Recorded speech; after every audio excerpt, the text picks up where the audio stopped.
जी बिस्मिल्लाहिर्रहमानिर्रहीम। स्टूडेंट्स, आज हमारे पास कुछ छोटे छोटे टॉपिक्स हैं जो पिछले चैप्टर नंबर 2 से रिलेटेड है, और जिसके अंदर हम सबसे पहले बात करेंगे जी कि फंक्शनल कॉस्ट क्या होती है। इसको बोलते हैं अदर क्लासिफिकेशन। क्या बोलते हैं? Other classification. अदर क्लासिफिकेशन में हम बात करते हैं कि जी हम अपनी कॉस्ट को किसने और तरीकों से क्लासिफाई कर सकते हैं या क्या क्या नाम और दे सकते हैं। पहले नंबर पे फंक्शनल कॉस्ट ही। फंक्शनल कॉस्ट डिपार्टमेंटल की कॉस्ट होती है, डिपार्टमेंट्स की कॉस्ट होती है। जैसे हमने पहले बात की थी प्रोडक्शन की कॉस्ट, नॉन प्रोडक्शन की कॉस्ट, इनको फंक्शनल कॉस्ट भी बोलते हैं। क्लासिफिकेशन बाय फंक्शन जो है ना, हमने पढ़ा था production, manufacturing cost, non manufacturing cost, admin cost, selling cost, distribution, finance, R&D, याद है कि नहीं? तो वो हमारी फंक्शनल कॉस्ट कहलाती हैं, जिसमें मार्केटिंग, प्रोडक्शन, नॉन प्रोडक्शन की कॉस्ट आ जाती हैं। उसके बाद डिस्क्रिशनरी कॉस्ट। डिस्क्रिशनरी कॉस्ट वो कॉस्ट होती हैं जो at the discretion of management होती हैं, यानी कि मैनेजमेंट की चॉइस पे होती हैं। ऐसी कॉस्ट जो मैनेजमेंट चूज करती है कि ये करें या ना करें। फॉर एग्जांपल, जैसे हम किसी प्रोजेक्ट में पैसा लगाना चाहते हैं, ये किसकी डिस्कशन पे होगा? हायर मैनेजमेंट की डिसीजन पे होगा, चॉइस पे होगा। ऐसी कॉस्ट जो हायर मैनेजमेंट के डिसीजंस के ऊपर बेस करे, ऐसी कॉस्ट जो हायर मैनेजमेंट की चॉइस के ऊपर बेस करे, उसको क्या बोलते हैं? डिस्क्रिशनरी कॉस्ट बोलते हैं। एग्जांपल के तौर पे रिसर्च की कॉस्ट, रिसर्च एंड डेवलपमेंट की कॉस्ट, R&D की कॉस्ट जो है, ठीक है, या किसी प्रोजेक्ट की कॉस्ट। आप बहुत बड़ा मेगा प्रोजेक्ट करने जा रहे हैं, ठीक है, तो इसको क्या बोलेंगे? Discretionary cost. ये यूजुअली बड़ा खर्चा होता है, बड़ी अमाउंट होती है जिसके लिए अप्रूवल लेना पड़ता है। आप बस ये नहीं कि सोचा और कर दिया, ऐसा नहीं होता। इसके अंदर आपको अप्रूवल लेना पड़ेगा, फिर आप डिसीजन लेंगे कि यार करें या ना करें। अब जैसे गाड़ी चेंज करनी है, ये आपके जो है घर के जो ऑनर है उसके ऊपर बेस करेगा कि यार गाड़ी चेंज करें या ना करें, मेरी चॉइस पे बेस कर रहा है। It is at my choice, it is at my decision, discretion, इसलिए हम इसको बोलते हैं डिस्क्रिशनरी कॉस्ट। फिर उसके बाद हम आते हैं जी प्रोडक्ट कॉस्ट और पीरियड कॉस्ट। ये यूजुअली हम इंटरचेंजेबली ये रिवर्स है, एक दूसरे का इनवर्स है। प्रोडक्ट कॉस्ट वो कॉस्ट होती है जब आप कोई चीज बनाते हैं, बनाने के ऊपर या चीज को बना के बेचने के ऊपर जो खर्चा होता है ना, उसको क्या बोलते हैं? Product cost. और प्रोडक्ट कॉस्ट हम कैलकुलेट कर रहे होते हैं इन the form of cost of goods sold या कॉस्ट ऑफ सेल्स के अंदर। यानी कि मैं ये कहता हूं कि यार ये जो पेन है ना, ये प्रोडक्ट है मेरी पेन, इसके ऊपर जो बनाने का खर्चा होगा ना, ये मेरी क्या कहलाएगी? प्रोडक्ट कॉस्ट कहलाएगी। यानी कि जो खर्चा मेरी प्रोडक्ट को बनाने पे आ रहा है, या ऐसे डायरेक्ट खर्चे जो मेरी प्रोडक्ट से रिलेटेड हैं, प्रोडक्ट को बनाने से रिलेटेड हैं, उनको प्रोडक्ट कॉस्ट बोलेंगे, ठीक है। इसके अलावा जितनी भी कॉस्ट हैं जो मेरी प्रोडक्ट से बनाने से रिलेटेड नहीं है, उसको मैं क्या बोलूंगा? Period cost. क्या बोलूंगा? Period cost. पीरियड कॉस्ट वो खर्चा होता है जिसको हम एज अ एक्सपेंस ट्रीट करते हैं। यहाँ पे प्रोडक्ट कॉस्ट का मतलब है हम इसको कॉस्ट ऑफ सेल्स का हिस्सा बना रहे हैं। पीरियड कॉस्ट का मतलब है कि हम इसको एज अ एक्सपेंस ट्रीट करते हैं। अब एक और वर्ड भी समझ लें, पीरियड का मतलब क्या होता है? पीरियड का मतलब होता है ऐसी कॉस्ट जो पीरियड बाय पीरियड पे की जाती है। जैसे कि रेंट है, हर महीने आप पहली तारीख को रेंट पे करते हैं ना, ये पीरियड कॉस्ट है और ये खर्चा है। इसी तरह आप इंश्योरेंस पे करते हो, हर महीने इंश्योरेंस पे करते हैं, हर साल इंश्योरेंस पे कर रहे हैं, वो क्या है? पीरियड कॉस्ट है। इसी तरह पीरियड कॉस्ट में आपका खर्चा आ जाता है, जैसे कि यूजुअली ये पीरियड कॉस्ट को एक और भी आप समझ लें, ये फिक्स्ड फॉर्म में होती है, फिक्स कॉस्ट होती है यूजुअली। जैसे रेंट है, सैलरीज, बिजली के बिल, गैस का बिल, टेलीफोन का बिल, ये क्या है? ये पीरियड कॉस्ट है। सो प्रोडक्ट कॉस्ट मींस वो खर्चे जो प्रोडक्ट को बनाने से रिलेटेड है, वो प्रोडक्ट कॉस्ट कहलाती हैं। और ऐसे खर्चे जो प्रोडक्ट से बनाने से रिलेटेड नहीं है, उनको क्या नाम देते हैं? पीरियड कॉस्ट का नाम देते हैं। कोई प्रॉब्लम यहां तक? ये आगे मार्जिनल कॉस्टिंग, एब्जॉर्प्शन कॉस्टिंग में आएगा दोबारा से। Avoidable cost and unavoidable cost, ये रिवर्स है एक दूसरे का। जैसे प्रोडक्ट और पीरियड की हमने बात की, तो अवॉइडेबल कॉस्ट वो कॉस्ट होती है जिसको हम अवॉइड कर सकते हैं। जैसे कि मैं अगर कोई प्रोडक्ट बनाऊंगा तो मुझे खर्चा होगा, अगर नहीं बनाऊंगा तो नहीं खर्चा होगा। जैसे मैंने अगर ये टेबल बनानी है तो मुझे लकड़ी खरीदनी पड़ेगी, नहीं बनाऊंगा तो नहीं होगी। सो ऐसी कॉस्ट जो एक्टिविटी के साथ बेस करती है, ऐसी कॉस्ट जो एक्टिविटी के साथ लग रही होती है उसको हम क्या नाम देते हैं, अवॉइडेबल कॉस्ट। जैसे आप ACCA कर रहे हैं तो ACCA के अंदर अगर आप कुछ ऐसी कॉस्ट हैं जो आप अवॉइड नहीं कर सकते, जैसे कि सब्सक्रिप्शन, आपको रजिस्ट्रेशन फीस देनी है, ठीक है, आपको एनुअल सब्सक्रिप्शन देनी है, वो अनअवॉइडेबल है। अच्छा, आपको ACCA की मेंबरशिप देनी है, अनअवॉइडेबल है। लेकिन कुछ ऐसी कॉस्ट है जो फॉर द टाइम बिंग आप अवॉइड कर सकते हैं। जैसे आप क्लास नहीं पढ़ते, एक पेपर की क्लास नहीं पढ़ते, तो उसकी ना एग्जाम फीस देनी पड़ेगी ना ही ट्यूशन फीस देनी पड़ेगी, आप फॉर द टाइमिंग उसको अवॉइड कर सकते हैं। तो अवॉइडेबल कॉस्ट यूजुअली ये वेरिएबल कॉस्ट होती हैं। अनअवॉइडेबल कॉस्ट वो कॉस्ट होती हैं जिसको आप अवॉइड नहीं कर सकते, चाहे एक्टिविटी करो या ना करो, ये लगनी है। अब रेंट है, आपने पे करना ही करना है फैक्ट्री का, समझ आ रही है बात, ये आपका लगेगा खर्चा। ऐसी कॉस्ट जिसको आप अवॉइड ही नहीं कर सकते, बच नहीं सकते जिससे, वो अनअवॉइडेबल है। Okay, and usually these unavoidable cost are in the form of fixed cost. Noted? कोई क्वेश्चन यहां तक, कोई प्रॉब्लम?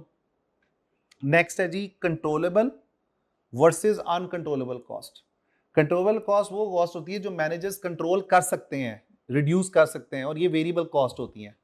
जैसे एक मैनेजर है, वो एक दुकान से चीज खरीद ले जहां पे कम कॉस्ट है, तो वो कंट्रोलेबल है, मैनेजेबल है। ऐसी कॉस्ट जिसको मैनेज किया जा सकता है, जिसको कम किया जा सकता है, जिसको रिड्यूस किया जा सकता है, मैनेजमेंट उसको कम पे ला सकती है, कंट्रोल कर सकती है, वो कंट्रोलेबल कॉस्ट है।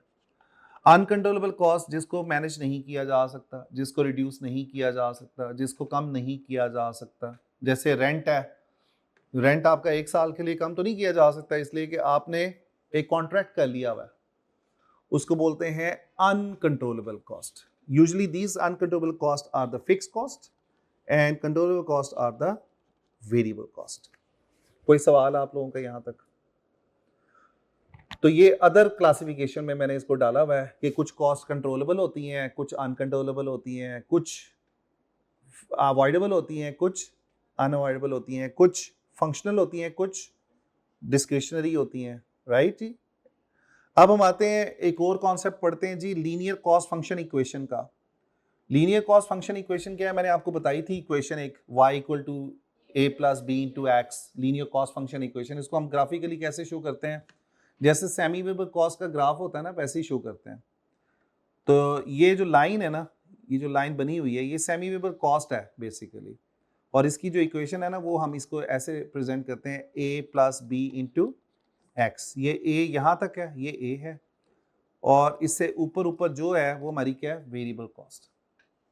सही है? यहां से लेके यहां तक जो कॉस्ट है इसको टोटल कॉस्ट बोलते हैं, इधर से लेके इधर तक टोटल वेरिएबल कॉस्ट है, इसके नीचे total fix cost. Okay, total cost को सेमी वेरिएबल भी नाम दे रहे हैं हम। उसके बाद हमारे पास छोटे छोटे कॉन्सेप्ट्स हैं जी, जैसे कि कॉस्ट सेंटर्स। मैंने कॉस्ट सेंटर्स के बारे में बताया था आपको कि ये एक डिपार्टमेंट हो सकता है, ये लोकेशन हो सकती है, ये मशीनरीज हो सकती हैं जहां पे सिर्फ हमारी कॉस्ट लग रही होती है। It can be the location, it can be an activity, it can be the item of machinery, जिसके ऊपर हमारी क्या लग रही होती है बच्चों, कॉस्ट लग रही होती है। यानी कि ऐसा सेंटर जिसके ऊपर हमारी सिर्फ कॉस्ट लगी जा रही है। एग्जाम्पल के तौर पे कैंटीन, फैक्ट्री के अंदर एक कैंटीन है, कैंटीन में लोग खाना खाते हैं। हम ये वाली कैंटीन की मैं दोबारा बता दूं, ये वाली कैंटीन की बात नहीं कर रहे जो हमारी कैंटीन है जिसमें चीज़ों को बेचा जाता है, बोतलें भी बेची जाती हैं। हम कैंटीन बात कर रहे हैं कि जहाँ पे बस सिटिंग अरेंजमेंट है, लोग आते हैं, खाना गर्म करते हैं, वहाँ पे डिश वॉशर्स लगे हुए हैं, ठीक है, या उनको खाना गर्म करके दे दिया जाता है, खाना खाते हैं, प्लेटें वगैरह धो के वहाँ पे रख देते हैं। अब जो उस कमरे में AC लगा हुआ है, जो उस कैंटीन में AC लगा हुआ है, वो हमारी कॉस्ट ही है ना। तो cost centre means it can be a location, it can be an activity, it can be an item of machinery where we are just spending the cost, where we are just incurring the cost। यानी कि ना हमें ये कोई revenue दे रहा है, ना हमें ये प्रॉफिट दे रहा है सेंटर, ना हमें कोई और चीज ला के दे रहा है, ये सिर्फ हमें क्या दे रहा है, कॉस्ट। ऐसे डिपार्टमेंट को, ऐसी लोकेशन को हम क्या नाम देते हैं, कॉस्ट सेंटर। इसके बारे में डिटेल में बात हो चुकी हुई है। कॉस्ट ऑब्जेक्ट क्या होता है? अब इस क्लासरूम में बड़े ऑब्जेक्ट्स पड़े हुए हैं, कौन कौन सा ऑब्जेक्ट है बताएं? एसी है, ऑब्जेक्ट है। आपकी प्रोजेक्टर ऑब्जेक्ट है, कैमरा है ऑब्जेक्ट है, बोर्ड ऑब्जेक्ट है। तो जब हम किसी कॉस्ट को रेफर करते हैं ना, कि जैसे यार ये बोर्ड की कॉस्ट, ये जो बोर्ड है ना, ये कॉस्ट ऑब्जेक्ट है, यानी कि हम उसको रेफर कर रहे हैं कि यार पॉइंट आउट कर रहे हैं किसको, बोर्ड को। हम ये कहते हैं मैनेजर की कॉस्ट, वो जो मैनेजर, वो खास बंदा, वो ऑब्जेक्ट है। ठीक है, समझ आ रही है कि नहीं बात? मैं कहता हूं यार ये प्रोजेक्टर, वो जो प्रोजेक्टर को मैं जरा पॉइंट आउट कर रहा हूं, प्रोजेक्टर वो कॉस्ट ऑब्जेक्ट है। सो कॉस्ट ऑब्जेक्ट को मैं ये कह रहा हूं कि यार ऐसा ऑब्जेक्ट जिसकी कॉस्ट हम देख रहे हैं, उसको कॉस्ट ऑब्जेक्ट बोलेंगे। कॉस्ट सेंटर में तो और बहुत सारी, यानी कि डिपार्टमेंट है ना पूरा, यहाँ लोकेशन है। कॉस्ट ऑब्जेक्ट में हम पॉइंटिंग कर रहे हैं कि यार ये वो कुर्सी की कॉस्ट, वो कुर्सी इज ऑब्जेक्ट। ठीक है, यहां तक बात क्लियर होगी? कॉस्ट यूनिट क्या होता है?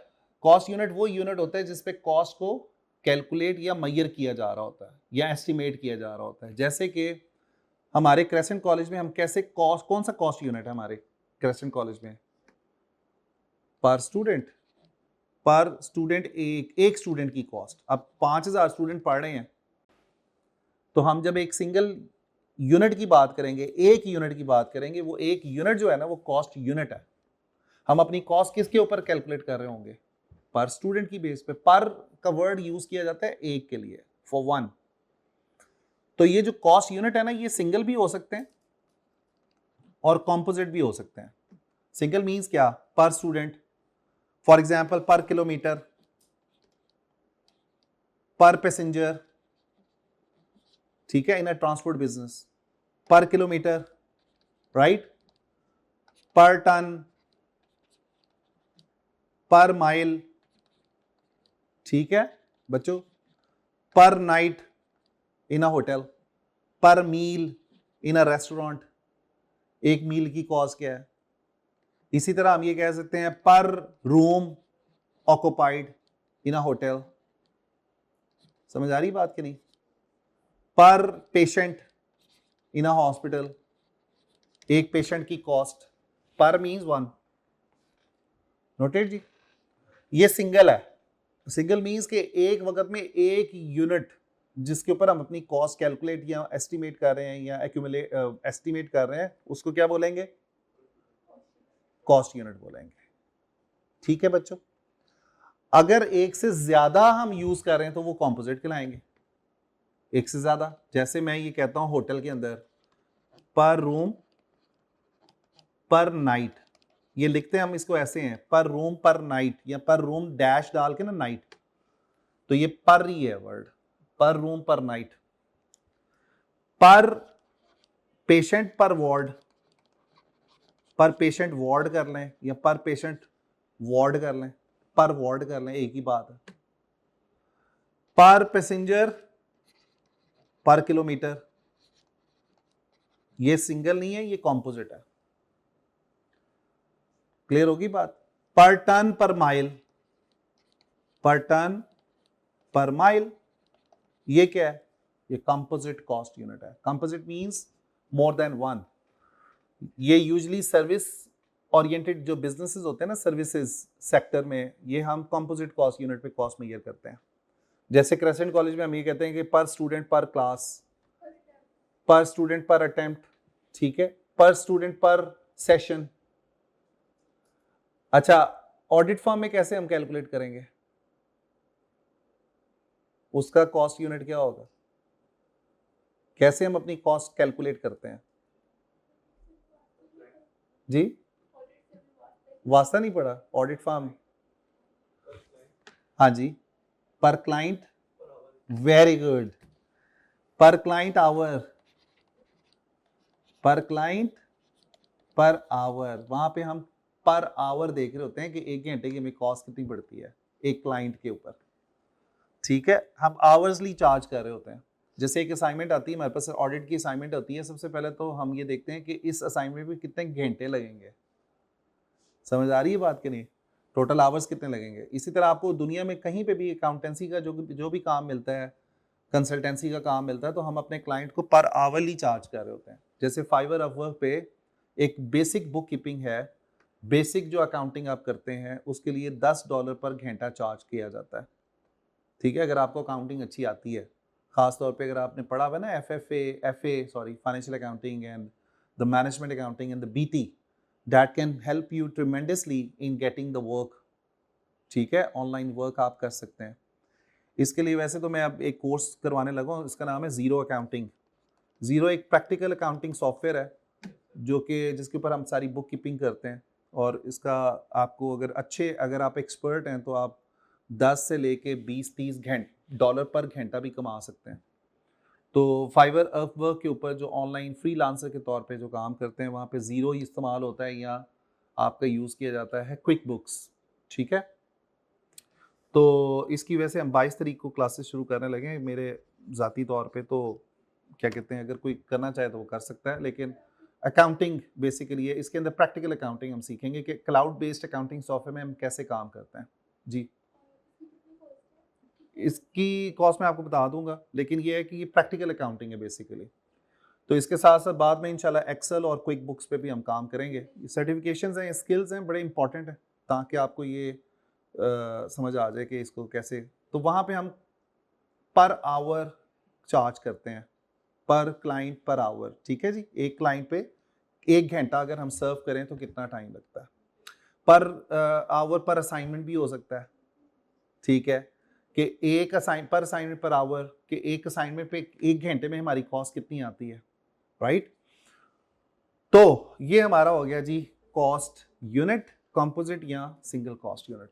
अब जरा एक दफा चैप्टर को जरा ओवरऑल देख लें कि हमने क्या पढ़ा है। इसके अंदर एक टॉपिक है जो कॉस्ट कोडिंग का है। कौन सा टॉपिक है जी? कॉस्ट कोडिंग का। तो कॉस्ट कोडिंग के लिए जो है ना, हम जा रहे हैं किताब के ऊपर, ठीक है। ये आपके नोट्स में नहीं है, ये आपको बुक से पढ़ना पड़ेगा, बुक से देखना पड़ेगा। छोटा सा एरिया, इतना ज़्यादा टेक्निकल नहीं है।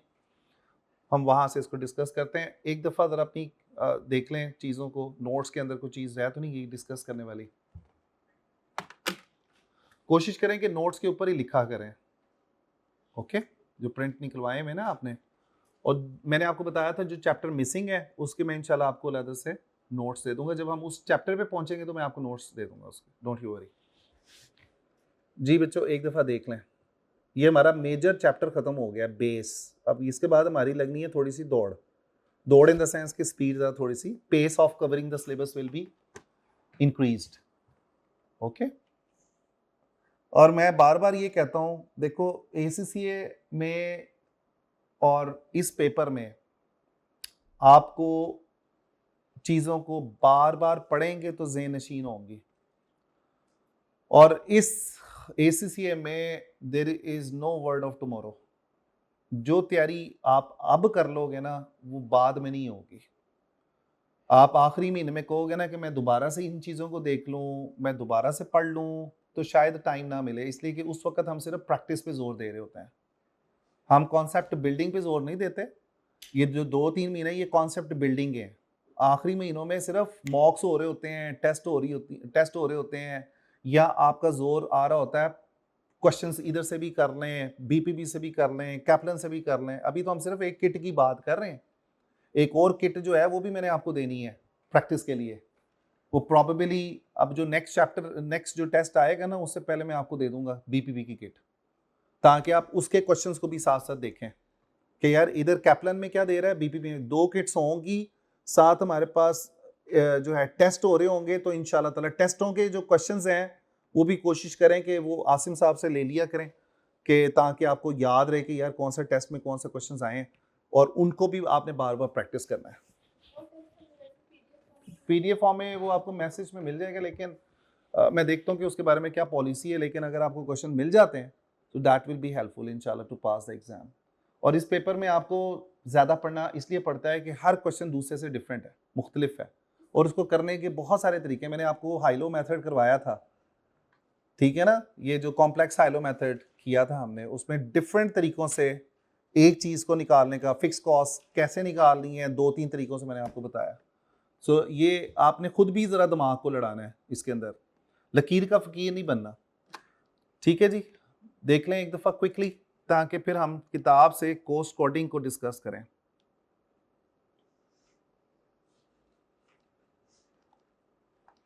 आपके पास सारे रिसोर्सेज आ चुके हैं एमए के हवाले से, right? So nothing is left over. मेरे साइड पे तो कोई पेंडिंग चीज नहीं ना जो मैंने आपको देनी है, बता दें मुझे, माँ सिवाय जो क्या कहते हैं 2-3 चैप्टर्स हैं उसके नोट्स वगैरह जो हैं वो मैं आपको इंशाल्लाह प्रोवाइड कर दूंगा, जैसे मैंने आपको बताया था। इसकी एग्जाम्पल सारी कर ली थी किताब की, टेस्ट योर अंडरस्टैंडिंग्स, इसके आंसर्स दिए हुए हैं आपको एंड पे, ट्राई किए थे जी। ये जो टेस्ट योर अंडरस्टैंडिंग चल रही है बेसिक,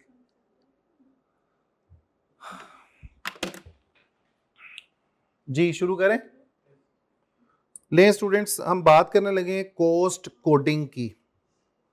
कोडिंग का मतलब क्या होता है? जैसे आपके देखो मोबाइल फोन में कोड होता है, जब आपने मोबाइल फोन को सिक्योर करना है या आप सिक्योरिटी की तरफ काम देखना, आप आप नहीं चाहते कि आपके मैसेजेस को पढ़े, आप नहीं चाहते आपके मोबाइल को कोई एक्सेस कर सके, तो आप क्या करते हो? कोड लगा लेते हो। क्यों कर रहे हो? सीक्रेट बनाने के लिए ना, आप उसको सिक्योर कर रहे हो। इसी तरह या आप इसको कॉन्फिडेंशियलिटी को मेंटेन करने के लिए आप क्या करते हो? कोड लगा लेते हो। इसी तरह आपका जो क्या कहते हैं ऑनलाइन ट्रांजैक्शन करते हो इंटरनेट पे, अपना कार्ड, वीजा कार्ड यूज करते हो, तो उसके लिए वो आपको कोड भेजते हैं, ओटीपी भेजते हैं।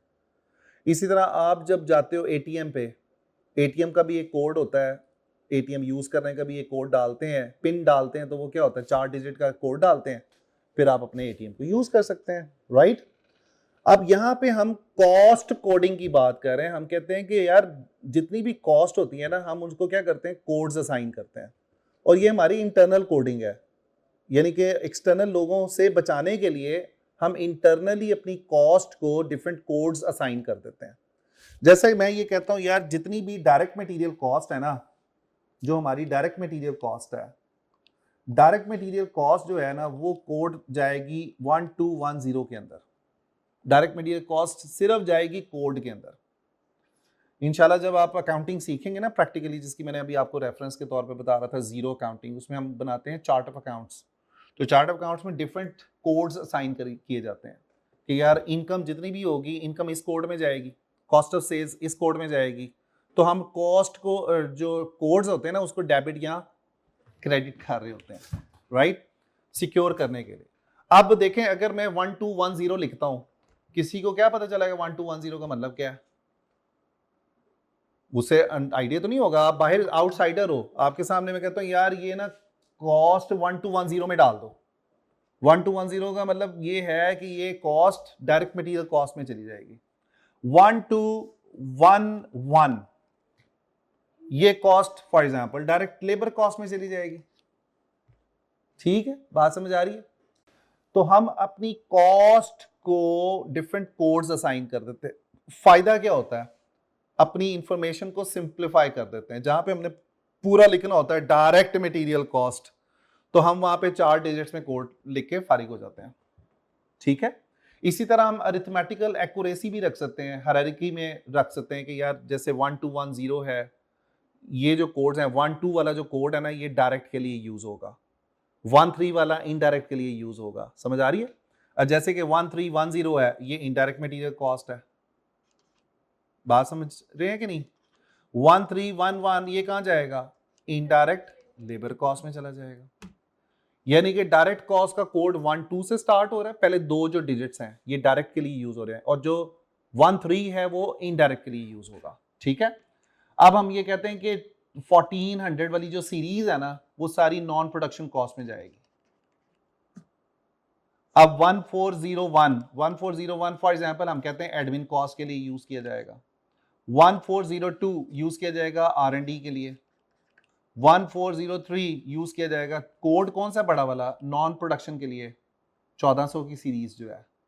1401 इसके लिए, 1402 नॉन प्रोडक्शन की दूसरी कैटेगरी के लिए, 1403 नॉन प्रोडक्शन की तीसरी कैटेगरी के लिए। ये फॉर एग्जांपल आपकी चली जाती है फाइनेंस कॉस्ट में। Are you getting me what I am trying to explain you? बड़ा सिंपल सा है। अब हम बात करते हैं जी डिफरेंट कोड्स कौन कौन से हम यूज करते हैं। जैसे कि उसने कहा है कि जी जेनरिक कोड्स, कुछ जेनरिक कोड्स होते हैं, इसको यहां से मैं आपको पढ़ देता हूं। जेनरिक और फंक्शनल कोड्स भी बोलते हैं। जैसे डिपार्टमेंट्स के कोड्स हैं, जेनरिक है। कुछ ऐसा भी होता है कि जो सिस्टम जनरेटेड कोड्स होते हैं, जेनरिक कोड्स बोलते हैं। जैसे वो कहता है once a code has been allocated its correct cost center code, then it may also be useful to know the particular type of expense involved. Therefore, some more digits might be added to the cost center code to represent the precise type of code. जैसे मैंने आपको generic code अभी बताया, 1400 की series किसके लिए इस्तेमाल होगी? नॉन प्रोडक्शन के लिए, ठीक है। अब जो एडमिन कॉस्ट है वो आपको कोड, जैसे यूजुअली जब आप बनाते हैं ना अपने चार्ट ऑफ अकाउंट्स, ठीक है, तो आपके कुछ जेनरिक कोड्स दिए होते हैं, उसने पहले से बताया होता है कि कॉस्ट ऑफ सेल्स इस कोड में डालेगा, ठीक है, एडमिन कॉस्ट इसमें जाएगी, सेलिंग इसमें जाएगी, कॉस्ट ऑफ सेल्स इसमें जाएगी, R&D इसमें जाएगी। Are you getting me? Generic function codes हैं जो आपके सेल्फ जनरेटेड यूजुअली होते हैं। लेकिन कई दफ़ा हमारे जो कोड्स होते हैं वो स्पेसिफिक कोड्स होते हैं, यानी कि हमने स्पेसिफिकली असाइन करने होते हैं ताकि हम इजीली आइडेंटिफाई कर सकें। जैसे कि फॉर एग्जांपल वो कहता है oil for machine group 7 might eventually be coded at 0722304। अब 0722304 का मतलब क्या है?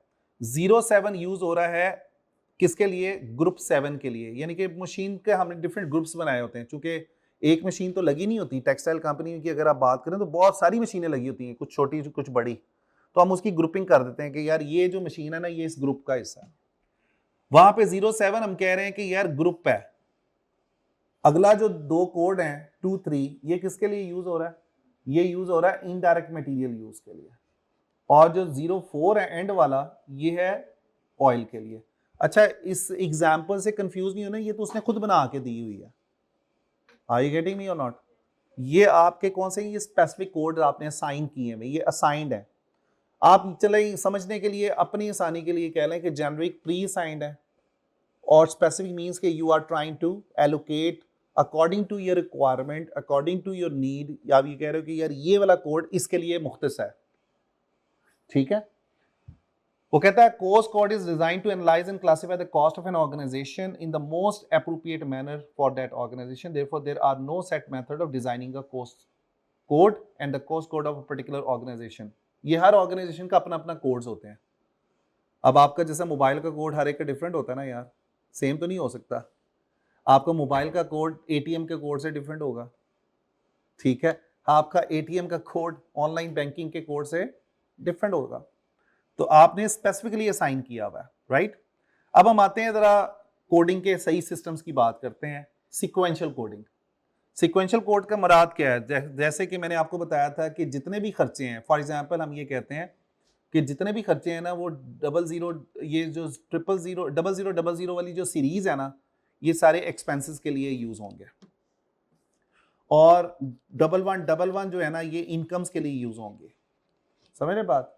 अब मैं यहाँ पे लिखता हूँ 00001। अब ये सीक्वेंस में चल रहा है, ऑर्डर में चल रहा है। 002, 003। अच्छा, पहला जो खर्चा है मैं कहता हूँ इलेक्ट्रिसिटी के लिए होगा, दूसरा रेंट के लिए है, तीसरा टेलीफोन एक्सपेंस है। लेकिन ये देखें ये सीरीज कौन सी चल रही है? ये सीक्वेंशियल है। सीक्वेंस में आपकी चीजें चल रही हैं, ऑर्डर में चल रही हैं। आर यू गेटिंग मी और नॉट? जैसे फॉर एग्जांपल यार आपका ये जो प्री सीरियल नंबर नहीं होता, ये जो आप चेकबुक है, चेकबुक के ऊपर सीरियल नंबर चल रहा होता है 1 2 3 4 5 6 जी। सीआरए नंबर जो है वो भी सीरियल में चल रहा होता है कि यार ये सीरीज का है, राइट। तो ये सीक्वेंशियल कोड्स हैं। जैसे उसने एग्जांपल के तौर पे कहा हुआ है मोटर एक्सपेंसेस के लिए 001 है, यानी कि दूसरे खर्चों के लिए 02 है, 002 है, 003 है, 004 है, 005 है, 008 है। ये सीक्वेंशियल कोड्स हैं। अच्छा, ब्लॉक कोड्स क्या होते हैं कि ब्लॉक आप बना देते हो, आप ये तकरीबन मिलते जुलते ही हैं, सीक्वेंशियल कोड्स की तरह ही हैं, लेकिन आपने एक कोड बना दिया बड़ा सारा। आपने कहा यार जितने भी है ना 0000 वाले वो एक्सपेंसेस हैं, मैंने अभी ऊपर आपको बताया ये ब्लॉक है पूरा, ये ब्लॉक है 0000 वाला सीरीज जो है ना वो ब्लॉक है। 1000 वाला जो ब्लॉक है ना वो किसके लिए यूज होगा, रेवेन्यूज के लिए। 2000 वाला ब्लॉक, 3000 वाला, 4000 वाला और 5000। जैसे उसने कहा है 3000, वो कहते हैं for example the 3000 block is allocated to the current asset. अब करंट एसेट में भी बहुत सारे एसेट्स हैं, जैसे करंट एसेट में रिसीवेबल भी हो सकते हैं, कैश भी हो सकता है, इसी तरह आपका प्रीपेमेंट्स भी हो सकती हैं, राइट जी। तो करंट एसेट्स के लिए हम 3000 यूज करते हैं ब्लॉक। ओके, नेक्स्ट है जी हमारे पास हायरार्किकल कोड्स। जी कौन सा सीक्वेंशियल कोड, सिर्फ सीरीज होती है, एक सीरीज चल रही है 1 2 3 4 5 6। ब्लॉक कोड्स का मतलब है बड़े कोड जहां पे कैटेगरीज होती है ना आपके पास, जैसे कि कुछ चीजें हैं जो कैटेगरीज में फॉल करती हैं। एक्सपेंसेस के बहुत सारी कैटेगरीज हैं, रेंट है, इलेक्ट्रिसिटी है। अब मैं कहता हूँ 0001 ये इलेक्ट्रिसिटी का खर्चा है, 002 ये वैसे चल सीरीज में लाए कि हमने बड़ा एक ब्लॉक बना दिया। हाँ जी, ब्लॉक में बड़े सारे सारा आ गया ना, ब्लॉक में तो सारा कुछ आ गया ना। जब आप एक ब्लॉक की बात करते हैं तो 0000 वाली जो सीरीज है या इस ब्लॉक में हमारे सिर्फ एक्सपेंसेस ही जाएंगे। ये जो 1000 वाला ब्लॉक है ना इसमें सिर्फ रेवेन्यूज आइटम्स जाएंगी। आपको समझ आ रही है मैथ्स के जो बच्चे? अच्छा जी, नेक्स्ट आते हैं जी हमारे पास हायरार्किकल कोड्स होते हैं। हायरार्किकल कोड्स ये होते हैं कि जैसे फॉर एग्जांपल आपकी पूरी दुनिया में ना डिफरेंट सेल्स हो रही हैं, राइट जी। अब सेल्स भी डिफरेंट प्रोडक्ट्स की हो रही हैं। ओके, जैसे अब हमने कोड बनाया 1, हम कहते हैं जी जो पहला 1 है ना दैट रिप्रेजेंट्स रेवेन्यू। अब जो वो रेवेन्यू है वो कौन से रीजन में हो रहा है उसके लिए हम 0.1 यूज करते हैं। सो 1.1 shows revenue for the UK sales, 1.2 revenue from the USA, 1.3 revenue from the China। ठीक है जी, अब हम आगे लिखते हैं, हम इसको कहते हैं 1.1.1। पहला 1 किसके लिए रिप्रेजेंट हो रहा है, रेवेन्यू के लिए। दूसरा रीजन के लिए या कंट्री के लिए। तीसरा प्रोडक्ट के लिए। हम ये कहते हैं कि जी 1.1.1। अब एप्पल है, एप्पल फोन्स पूरी दुनिया में सेल हो रहे हैं, एप्पल कंपनी पूरी दुनिया में मोबाइल सेल कर रही है ना। अब हम ये कहते हैं जी 1 revenue from the Apple product cellphone. Cellphone को हमने कोड दिया हुआ है 1 का, आखिरी 1 ये प्रोडक्ट को शो करता है। एप्पल की तो बहुत सारी प्रोडक्ट्स होती हैं, एप्पल की जो हैंड फ्री है, एप्पल की वो जो है वॉच है, एप्पल की जो है वो एलईडीज हैं, ठीक है, सही है। तो एप्पल बहुत सारी प्रोडक्ट्स में डील कर रहा है, तो वो डिफरेंट प्रोडक्ट्स को हमने आखिरी जो डिजिट है ना 1 वाला वो प्रोडक्ट के लिए यूज कर रहे हैं, दरमियान वाला रीजन के लिए और पहला वाला रेवेन्यू के लिए। ठीक है बच्चों, समझ आ रही है कि नहीं? जैसे अब यहां पे आपने दिया कोड 2000 पेपर फाइल डिवाइडर्स। ये पेपर फाइल डिवाइडर्स नहीं होते जो आपकी फाइलिंग में कलर डिफरेंट पेजेस लगे होते हैं डिवाइड करने के लिए। 20001 पेपर फाइल डिवाइडर्स के लिए। 2010 अब ये किसको बता रहा है, 10 किसको बता रहा है, 10 PACS of paper file dividers. आखिरी जो 10 है ना नंबर वो किसके लिए शो कर रहा है, नंबर्स के लिए, कि कितने पैक्स आप बेच रहे हो। 2020 20 पैक्स के लिए, 2030 30 पैक्स के लिए। ठीक है, तो ये डिफरेंट। अच्छा, अब आ जाता है जी फेसेटेड कोड। फेसेटेड कोड का मतलब क्या है कि हम अपने कोड्स को डिफरेंट फील्ड्स में डिवाइड करते हैं। इसको समझते कैसे हैं, जैसे देखो यहाँ पे रीजन लिखा हुआ है, रीजन का कोड लिखा हुआ है, फिर डिपार्टमेंट आ गया उसका कोड, फिर एक्सपेंस आ गया उसका कोड। अब हमने इसको कैसे डिवाइड किया, हमने कहा 020203। पहले दो डिजिट किसको शो कर रहे हैं, रीजन को। ये जो है ये रीजन को है, ये कौन सा रीजन बनता है, एशिया। 02 अगला वाला किसको शो कर रहा है, डिपार्टमेंट को। कौन सा डिपार्टमेंट, प्रोडक्शन। आखिरी जो 2 डिजिट्स हैं ये किसको शो करते हैं, किसको, सॉरी आखिरी जो 3 डिजिट्स हैं, आखिरी 4 डिजिट्स हैं 0 2 4 5, ये किसको शो कर रहे हैं आखिरी 4 डिजिट्स, नेशनल इंश्योरेंस। यानी कि इंश्योरेंस का खर्चा किस रीजन में हो रहा है, एशिया में, किस डिपार्टमेंट में हो रहा है, प्रोडक्शन में। समझ आ रही बात, चूंकि हर डिपार्टमेंट में अलग अलग खर्चे भी तो हो सकते हैं कि नहीं, हो सकते हैं ना, तो हम इसको फेसिलिटेड कोड कह रहे हैं, फील्ड्स का कोड कह रहे हैं।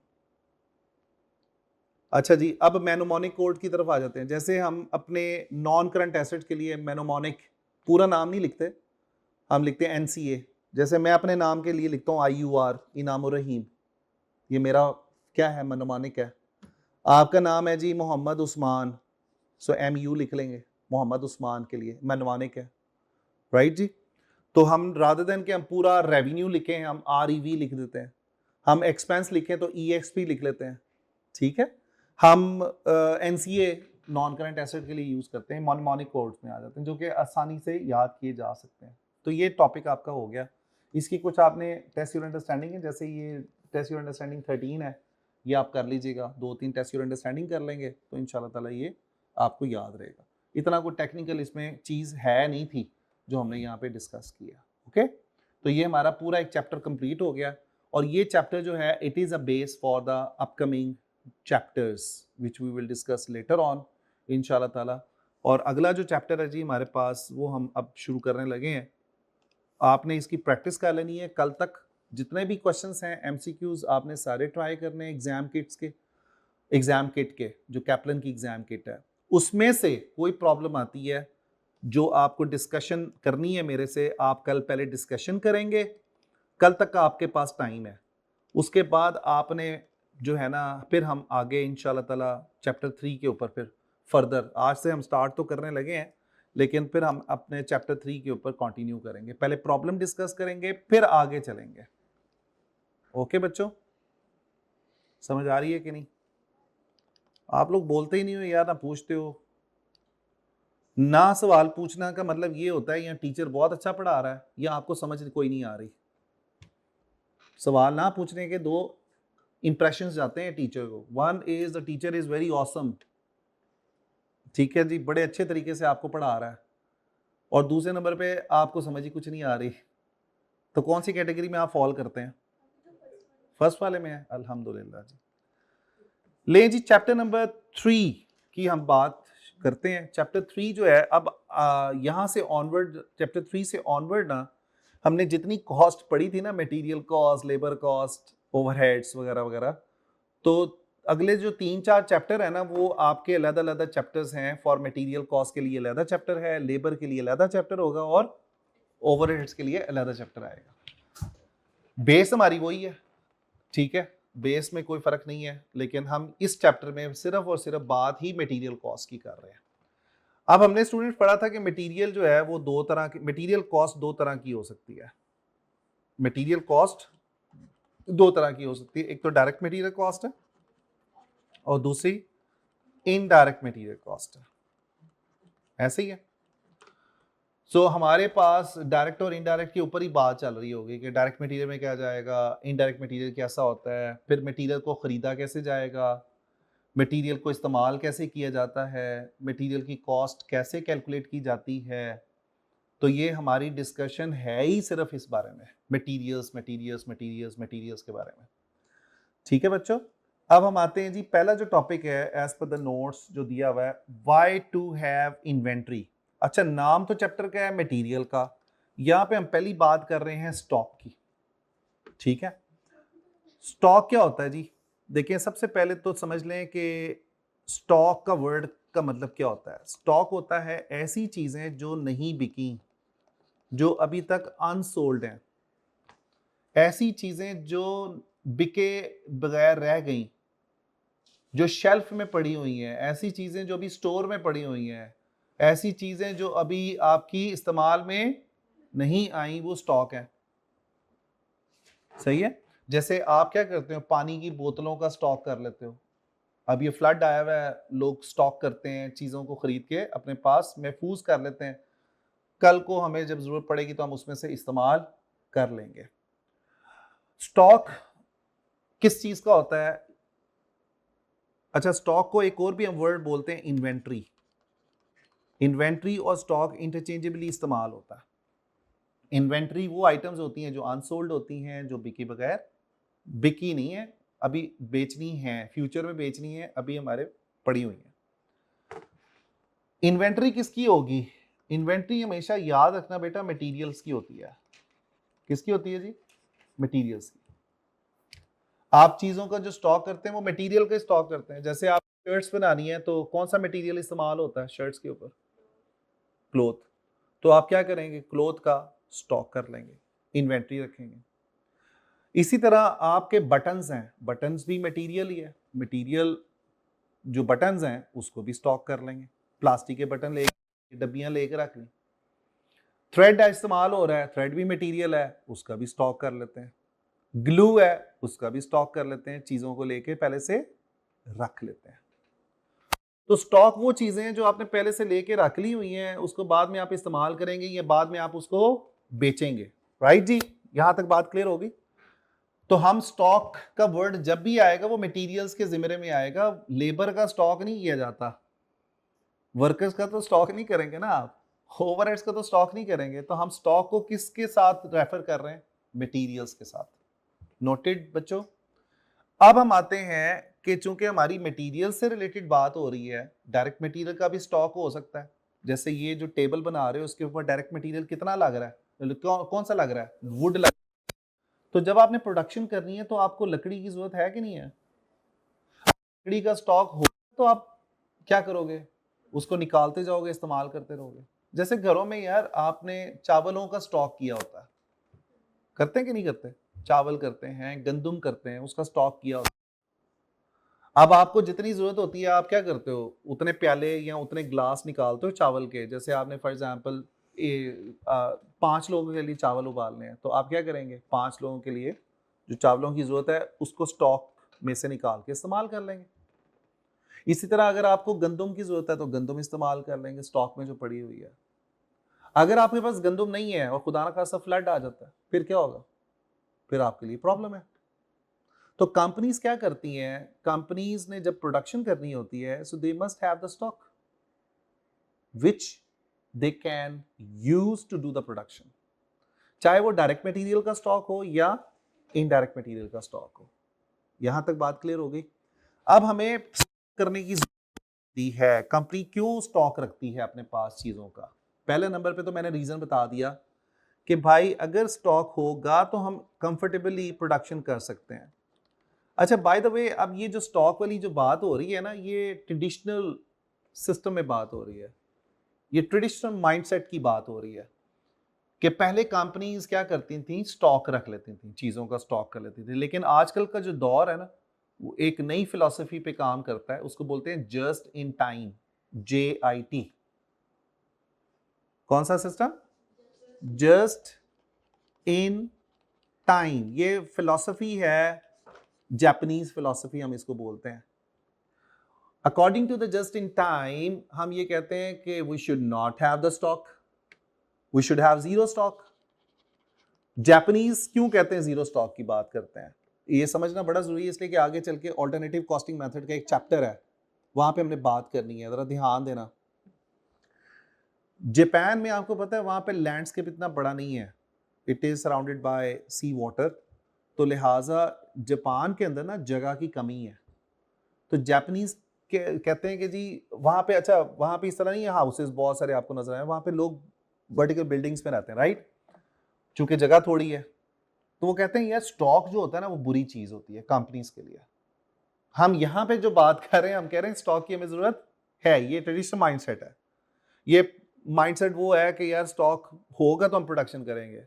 जापानीज कहते हैं कि यार जब चीजों की जरूरत होगी ना, आप जब आपने कोई चीज बनानी है तो सबसे पहले आप देखो कि आपके पास जब ऑर्डर आएगा ना तब आप प्रोडक्शन करोगे, जब आप प्रोडक्शन करोगे तब आप चीजों को खरीदोगे।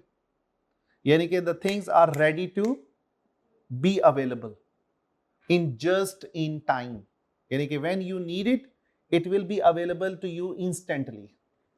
अब जापानीज टेक्नोलॉजी वाइज बहुत एडवांस्ड है, हमसे। वो कहते हैं कि यार स्टोर करते हो ना चीज़ों को, चीज़ें पड़ी पड़ी ख़राब भी हो जाती हैं।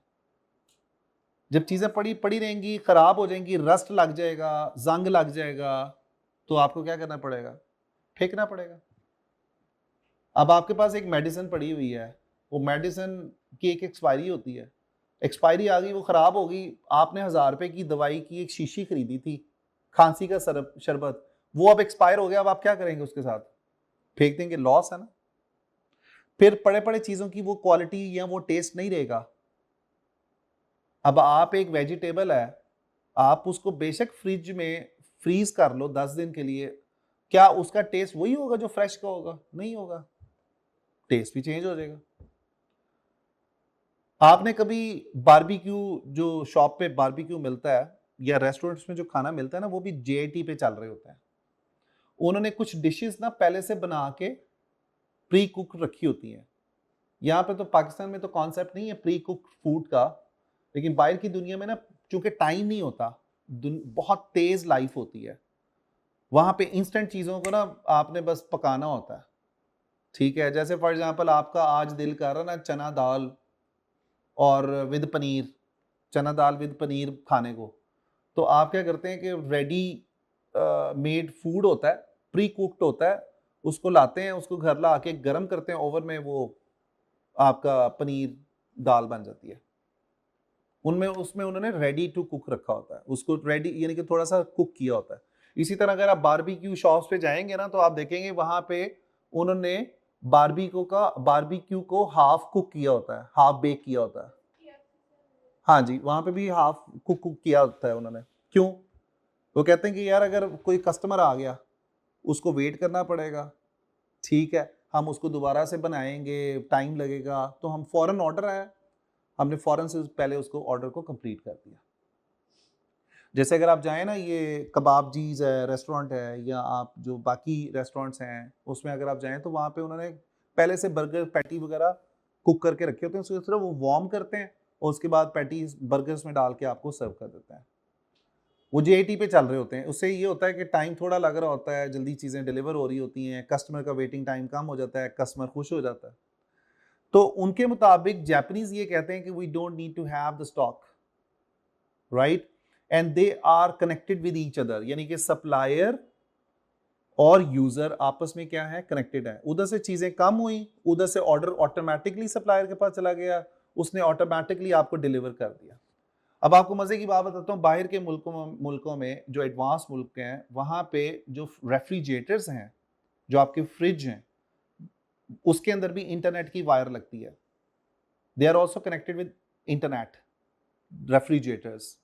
अब रेफ्रिजरेटर्स में आप क्या करते हैं कि जब चीज़ों को स्टॉक कर रहे होते हैं, तो जब चीज़ों का स्टॉक कम होता है, तो ऑटोमेटिकली रेफ्रिजरेटर ऑर्डर दे देता है अपने वेंडर को कि यार मेरे अंदर दूध की कमी हो रही है, भाई दूध कम है, मेरे बॉटल्स कम है, तो लिहाजा फ्रेश ऑर्डर किसको चला जाता है ऑटोमेटिकली?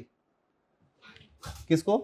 वेंडर को चला जाता है। आपने उसको थोड़ी सी प्रोग्रामिंग की होती है, वो प्रोग्रामिंग करके, अब आपको पता है एआई तो जगह जगह इस्तेमाल हो रहा है, तो एआई सिस्टम पे उसमें आपने इन्वेंट्री का एक लेवल रखा होता है, आपने उसको प्री यानी कि ना प्लान किया होता है कि यार अगर तुम्हारे फ्रिज के अंदर जो है इतना दूध की बॉटल्स कम हो जाएं, तो ऑटोमेटिक, चूंकि टाइम नहीं है भाई, दुनिया तेजी से चेंज हुई है एआई की वजह से, तो उसने क्या कर दिया, उसने उसके साथ कनेक्ट कर दिया। अब आपको ये नहीं है कि आप जाओगे दुकान पे जाके दूध को खरीदोगे फिर लाओगे, वो ऑटोमेटिकली जब आप घर आते हो तो आपके बाहर पड़ा होता है जी, आपका ये बंदा आ जाएगा, उस पर टाइमर लिख देते हैं कि यार इस टाइम पे मैं घर पे हूँगा, मुझे पहुंचा देना। No need to go and buy the groceries, getting? तो ये एक आपकी टेक्नोलॉजी है बेसिकली जो हेल्प आउट कर रही है। अब ये जीरो स्टॉक पे चल रहा है, जब जरूरत हुई फौरन ऑर्डर दिया, फौरन आ गया। सही है। हम यहां पे जो बात करने लगे हैं ना, हम यहां पे बात कर रहे हैं कि stock is important for our production. Without the stock we can not do the production, production can get stopped any time. हम अफोर्ड ही नहीं कर सकते। कुछ ऐसे बिजनेसेस हैं जिसमें हम स्टॉक नहीं रखते तो हम अफोर्ड नहीं कर सकते, हमारी प्रोडक्शन रुक जाएगी। समझ आ रही है कि नहीं बात? तो लिहाजा हम यहाँ पे जेआईटी की भी बात नहीं कर रहे, इसको फॉर द टाइमिंग आप अपनी डिक्शनरी से हटा दें। अभी हम आगे जाके इसकी थोड़ी सी बात करेंगे, जब हम पूरा स्टॉक का चैप्टर पढ़ लेंगे फिर हम जीआईटी की बात करेंगे। तो प्रोडक्शन के लिए ज़रूरत है भाई, प्रोडक्शन के लिए ज़रूरत इसलिए कि आपने टेबल चेयर्स बनानी है तो आपको लकड़ी चाहिए, आपको ग्लू चाहिए, आपको आयरन चाहिए। अगर ये होगा तो आप चीज़ों को प्रोड्यूस कर सकेंगे। Second thing is sometime there is a discount offer, आपको डिस्काउंट मिल रहा होता है। लोग क्या करते हैं, जैसे प्रमोशन लगी हुई है, लोग क्या करते हैं, चीज़ों को फौरन खरीद लेते हैं, खरीद के रख लेते हैं।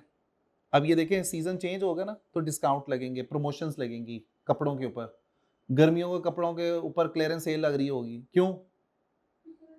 उन्होंने स्टॉक को खत्म करना है, आपने स्टॉक को लेके रख लेना है। अब खवातीन क्या करती हैं, वो यही तो कर रही होती हैं, सर्दियों में गर्मियों के कपड़े, देखा ना, गर्मियों में सर्दियों। लड़कों का मसला ही क्यों नहीं होता, लड़कों को जब जरूरत होती है जाके टी शर्ट खरीद लेते हैं या कोई ट्राउजर खरीद लेते हैं। ऐसी चीजें जब खत्म हो जाती हैं या खराब हो जाती हैं तब खरीद लेते हैं।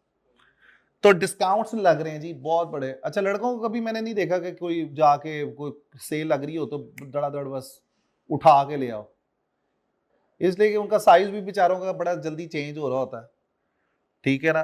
तो इसलिए डिस्काउंट्स ऑफर लगी हुई हैं, आप उसको अवेल करने के लिए क्या करते हैं, स्टॉक लेके रख लेते हैं, ठीक है। और क्या स्टॉक रखने का और क्या रीजन हो सकता है? बल्क में डिस्काउंट मिल रहा है जी आपको, शॉर्टेज हो रही है मार्केट में। अब फ्रूट्स एंड वेजिटेबल्स हैं, आपको पता है फ्लड आया हुआ है, तो फ्रूट्स एंड वेजिटेबल्स तो मिल ही नहीं रहे मार्केट में, पता है आपको, शॉर्टेज हुई हुई है। और ये इंशाल्लाह ताला पाकिस्तान में चीज़ों की कीमतें देखिएगा ज़रा कितनी स्पीड से ऊपर जानी है। मुर्गी का गोश्त बहुत ऊपर जाएगा, ये जितनी भी नेसेसिटीज़ है ना, ये मैं आपको आहिस्ता आहिस्ता, ये मैं आपको डरा नहीं रहा, लेकिन ये मेरी फोरकास्टिंग है कि the price there will be a price hike, ठीक है। अब लोग क्या करेंगे, उनको नजर आ रहा है कि यार फ्रूट्स और वेजिटेबल्स की जो प्राइसेस हैं वो ऊपर जाएंगी, तो क्या करेंगे, कोशिश करेंगे स्टॉक कर लें जो चीज़ को स्टॉक किया जा सकता है। अब मजे की बात बताऊं, गंदम का रेट ऊपर चला गया।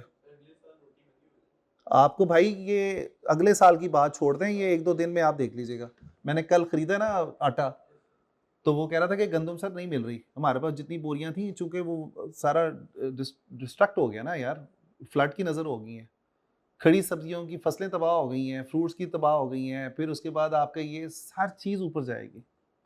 और मज़े की बात है कि आपको पता है कि हम इंपोर्ट करेंगे तो और एक्सपेंसिव पड़ेंगी। तो टमाटर 200 रुपये कल हुआ हुआ था, 200 रुपीज़ पर केजी, सही। तो ये चीज़ें की कीमतें ऊपर जाएंगी। जब शॉर्टेज होती है तो क्या किया जाता है, लोग पहले से क्या करते हैं, स्टॉक कर लेते हैं, सही। और क्या रीज़न हो सकता है जी, स्टॉक इसलिए भी किया जा सकता है ताकि हमारी गुडविल डैमेज ना हो, रेपुटेशन डैमेज ना हो। देखें इसको ज़रा समझें, आप एक दुकान पे चीज़ लेने जाते हो, आगे से दुकानदार कहता है सॉरी सर वो ना ख़त्म हो गई। आप एक दफ़ा जाओगे, 2 दफ़ा जाओगे, तीसरी दफ़ा आप उस दुकान पे जाओगे, आप कहोगे माड़ा या दुकानदार है, जदों जाओ चीज़ ही कोई नहीं मिलती। अच्छा, पाकिस्तान में तो ये दुकानें करीब करीब है ना, आपको फॉरन इधर से निकले साथ ही।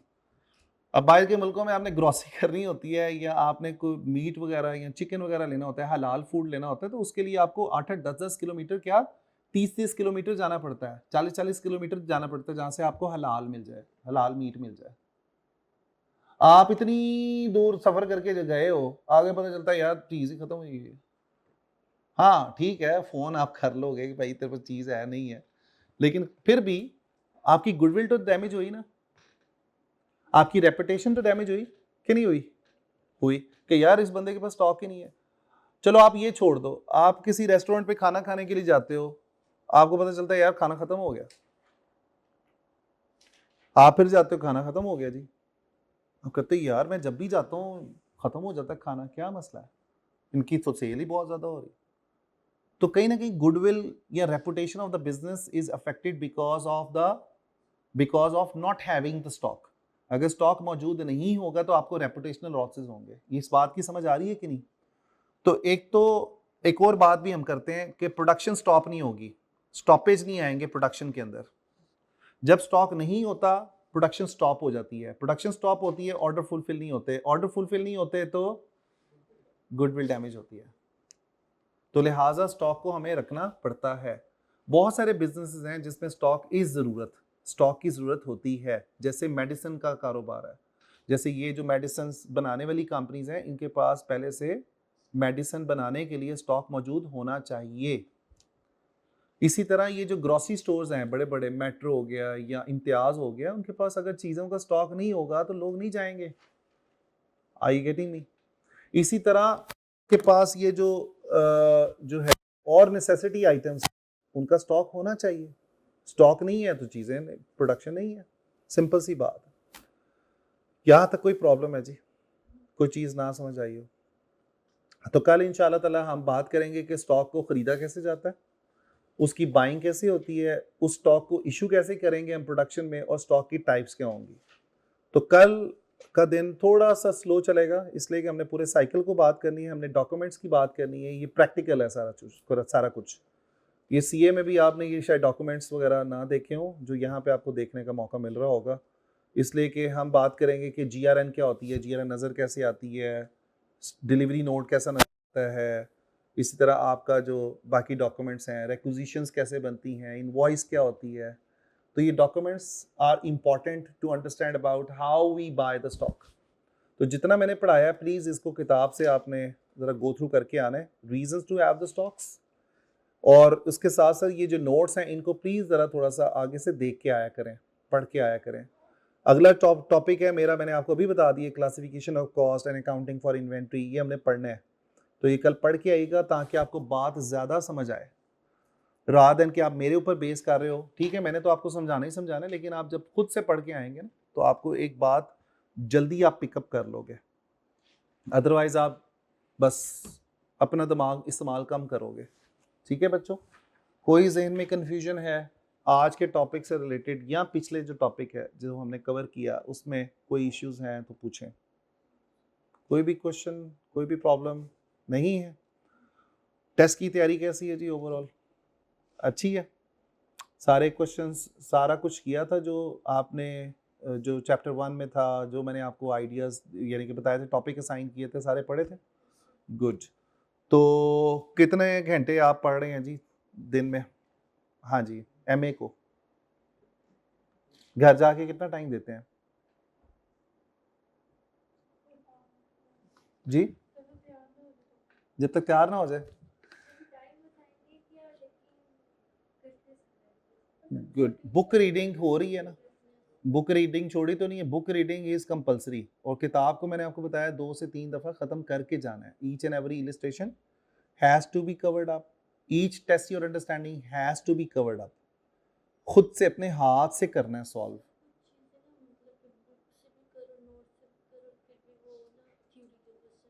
आप मेरे से पूछें जो चीज़ें, मैं इसलिए तो आपसे बार बार पूछ रहा था कि आपके जो प्रॉब्लम्स हैं या इश्यूज हैं, जो जैसे फॉर एग्जांपल एक वर्ड है समझ नहीं आई या एक पैराग्राफ की समझ नहीं आ रही, तो आप मेरे से वो पूछ सकते हैं कि सर इसका मतलब क्या बन रहा है, इसका कॉन्टेक्स्ट क्या बन रहा है। तो शुरू में ना आपको वोकैबुलरी का थोड़ा सा मसला आ सकता है। इसका हल ये भी होता है कि आप ना ऑक्सफोर्ड की बिजनेस डिक्शनरी है, उससे आप ऑक्सफोर्ड बिजनेस डिक्शनरी को यूज़ कर सकते हैं। नॉर्मल डिक्शनरी की बात नहीं कर रहा, बिजनेस डिक्शनरी की बात कर रहा हूँ। तो उससे आपको कई चीज़ें तो क्लियर हो जाएंगी। और अंग्रेज़ी पे बच्चों ज़ोर देना पड़ेगा आपको, इसलिए कि अभी तो ज़रूरत नहीं है। लेवल 1 में अंग्रेज़ी आपने लिखनी तो है नहीं, पढ़नी है, लेकिन लेवल 2 के अंदर जाके ना स्किल्स लेवल के ऊपर आपको अंग्रेज़ी में लिखना है बाकायदा, और ये चीज़ें रिपीट होंगी आपकी आगे इंशाल्लाह। ठीक है, तो इंशाल्लाह कल होती है मुलाकात। अपना ख्याल रखिएगा। अल्लाह हाफिज़।